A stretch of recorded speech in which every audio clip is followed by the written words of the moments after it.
In my opinion, those are failed policies, that the efficiency of the economy is not the most paramount thing. A country is judged not by just its accomplishments, but by its compassion, the health and welfare of its citizens.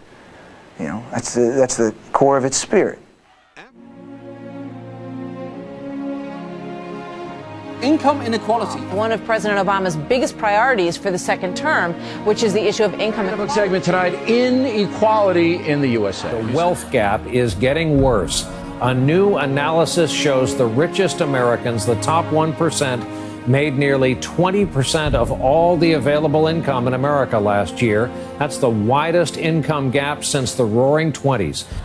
And the thing is, income inequality affects everyone. It can actually hinder overall growth. And just to be clear, income inequality is by no means just an American problem. Globalization and technology means that the gap is rising all over the developed world. It's just rising faster here.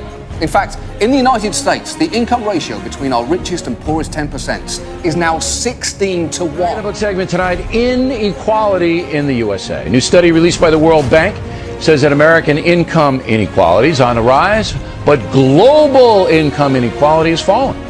That means that here the rich are getting richer while everybody else remains stagnant or in bad shape.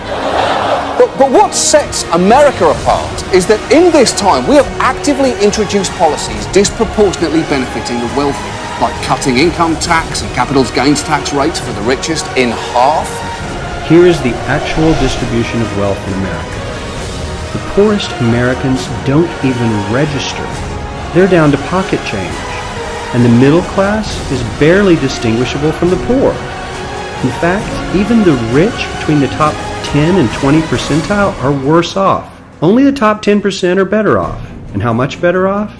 So much better off that the top 2 to 5% are actually off the chart at this scale.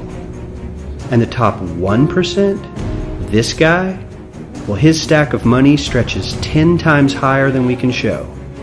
Here's his stack of cash, restacked, all by itself. This is the top 1% we've been hearing so much about.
The Oxfam committee released a report this year on global inequality, and the 85 richest people, 85, own more than the bottom 3.5 billion put together, which is half the planet.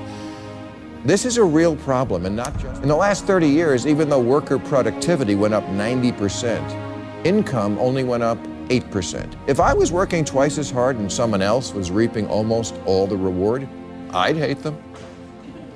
And I'd also want to know, how could that happen? Did you know that during World War II, FDR actually proposed a cap on income that in today's dollars would mean that no person could ever take home more than about $300,000. Wouldn't it be great if there were Democrats out there like that now who would say to billionaires, oh, you're crying? We'll give you something to cry about. You don't want a minimum wage? How about we not only have a minimum wage, we have a maximum wage? James Madison, who wrote our Constitution, said, government should prevent an immoderate accumulation of riches. Washington, Jefferson, Hamilton, they all agreed that too much money in the hands of too few would destroy democracy. What can you buy with $2 billion that you can't buy with $1? And you know, there are some billionaires today who get that. And that's why they give most of their money away.